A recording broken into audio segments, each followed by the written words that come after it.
Roundup Extended Control with the new one-touch wand.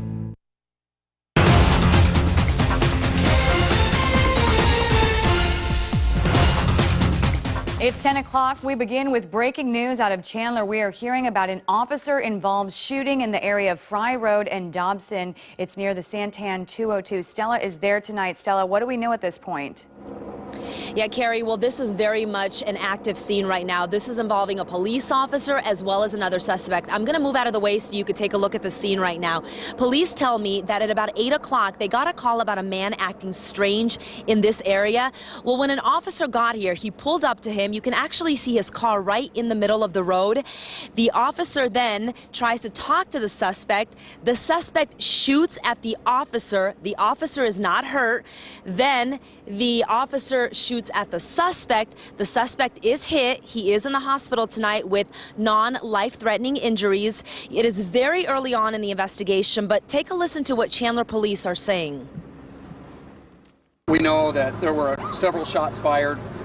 We don't know if it was several shots total, if it was several shots from each person, so I just don't know yet. But could have been a lot worse. Could have been a lot worse, and again, we're just very thankful that the officer is safe, the community is safe. The suspect was wounded, but non-life-threatening wounds.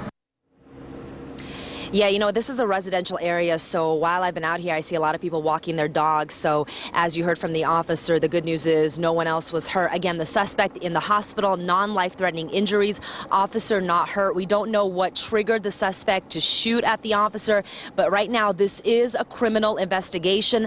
Officers will be out here for several hours. Now, as far as road closures go, I want to tell you, you might want to avoid this area for several hours. Fry is closed between Dobson and Alma School. I'm going to send it back to you guys. Yeah, it looks like an extensive scene behind you, Stella. Thank you so much for that. And we've been keeping track of all of the officer-involved shootings throughout the valley this year. As you can see by this map, there's been a lot, and most have been on the west side of Phoenix. New video tonight of Jodi Arias' mother at the jail, where her daughter is now on suicide watch. As to count 1, first-degree murder, guilty. That guilty verdict reverberating around the world tonight. It was planned. It was like an execution. And in downtown Phoenix, where trial watchers are now camped out, waiting for what's going to happen in the morning. The death penalty comes into play tomorrow. Jurors who unanimously found Jodi Arias guilty of first-degree murder this afternoon now have to decide if the killing was cruel enough to warrant the ultimate punishment. And now we're hearing that's just what Jodi Arias may want in all this, the death penalty. Crystal Cruz starts us off from the Estrella jail. And Crystal, Arias on suicide watch tonight. Yes, Fields, that is correct. Arias on suicide watch after making some concerning comments after the verdict, talking about she would rather die than live. Her family was just at the jail comforting Arias. We are told family and friends are allowed to come down here for visitation hours, and that was between 8 in the morning and 8 and the evening. So Arias's family was just here. Let's take a look at some video. You can see Arias's mom and her grandma and some friends. They are in the lobby of the jail hugging. They did walk out, and we did get a chance to ask them if they spoke to Arias, and they did confirm they did talk to her for about 30 minutes. They would not say anything else. They did not comment any further. And in fact, one of the friends actually pushed our cameras out of the way, saying, give us some space, respect our privacy. And of course, as you can see, the family just walked away, and that is what we did. But again, Arias on suicide watch. The sheriff did tell us once that has been lifted, he will let the media know. Back to you guys. All right, thank you so much, Crystal. A huge sigh of relief tonight for the family of Travis Alexander, the victim in this case. They are ecstatic about the jury's decision and looking forward to the sentencing so they can put this behind them as much as possible. Yeah, so much emotion for them in the courtroom today. And Jared Dillingham is at the courthouse tonight. And Jared, you heard from Travis Alexander's family. And what are they saying tonight? I know the friends were out there talking, but what do we know that the Alexanders are saying tonight? Well, Carrie, Travis Alexander's friends and family got exactly what they wanted. They wanted this first-degree murder conviction. So nearly 5 years after Travis's death, they were overcome with emotion in court today, hearing these words. State of Arizona versus Jodi Arias, verdict, count 1. We, the jury, duly impaneled and sworn, in the above entitled action, upon our oaths, do find the defendant as to count 1, first-degree murder, guilty. Travis Alexander's brothers and sisters broke down. They sat through 4 months of court just to hear the guilty verdict.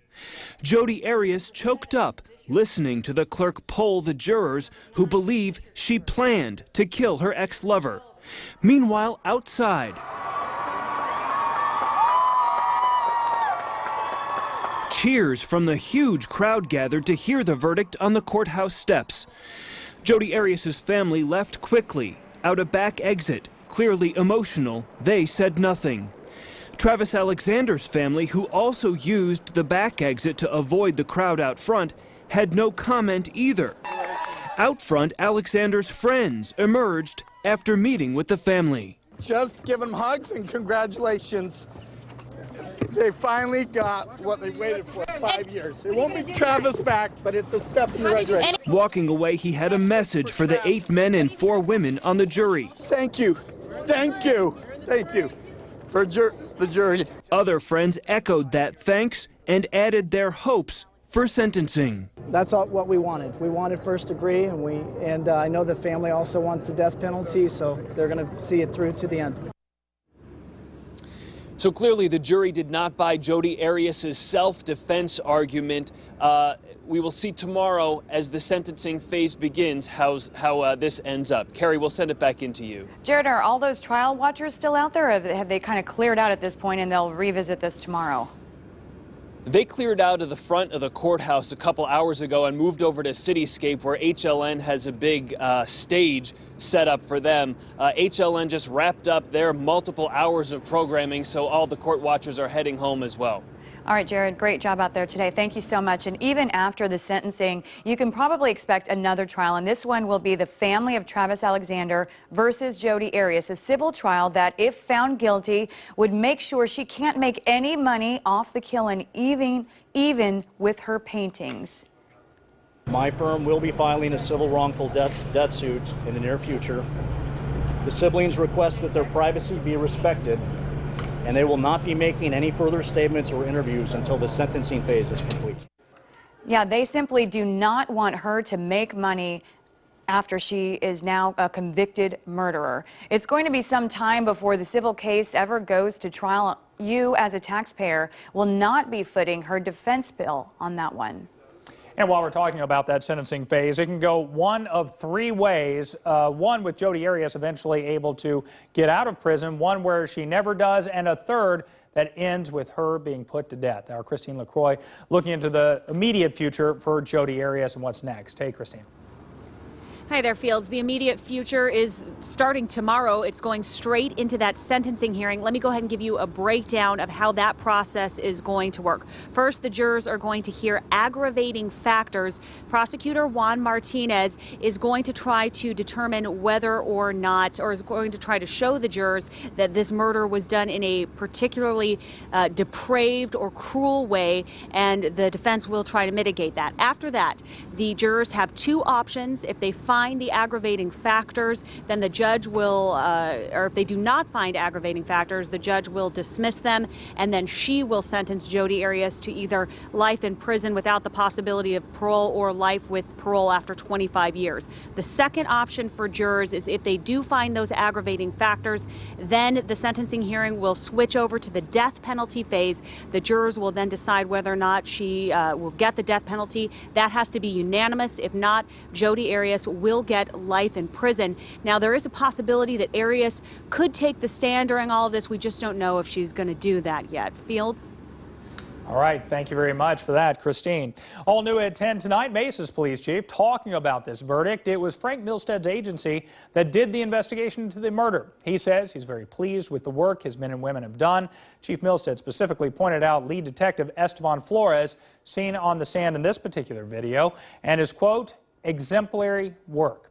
Went on to say, not having police work come into question in such a high-profile case is amazing.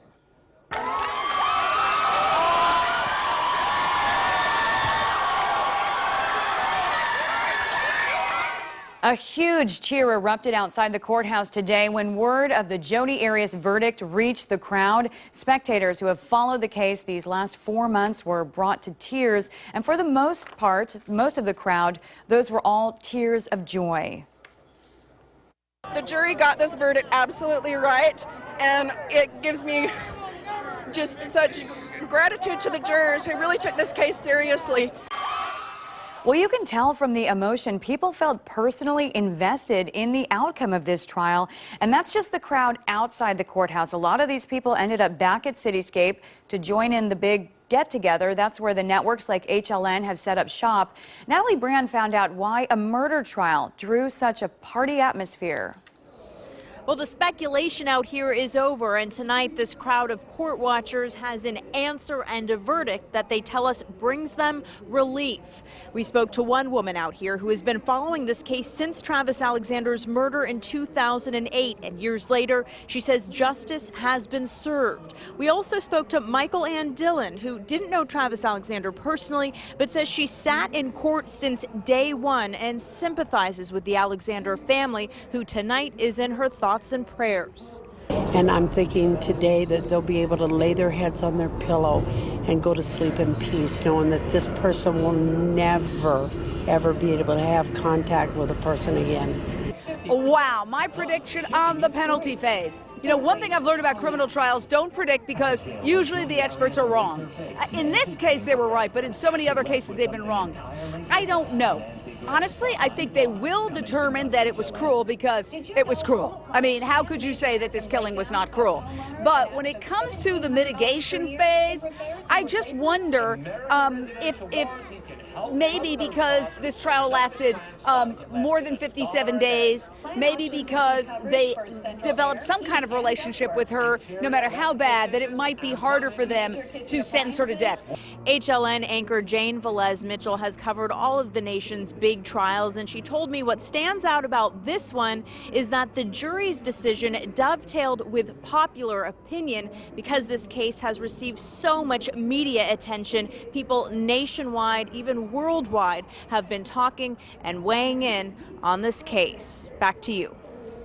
Natalie, thank you very much. And as we've been saying, this case still isn't over. The sentencing phase does start tomorrow. We'll have coverage of that online and on your mobile phone. You'll be able to watch the stream on azfamily.com or the free 3TV News app. The verdict in the Jodi Arias trial was a big story today, but there's so much more to tell you about. Phoenix police give their reviews of the new boss. Apparently, it's not glowing. Plus, we'll have an update on what's happening with the Tempe High School student arrested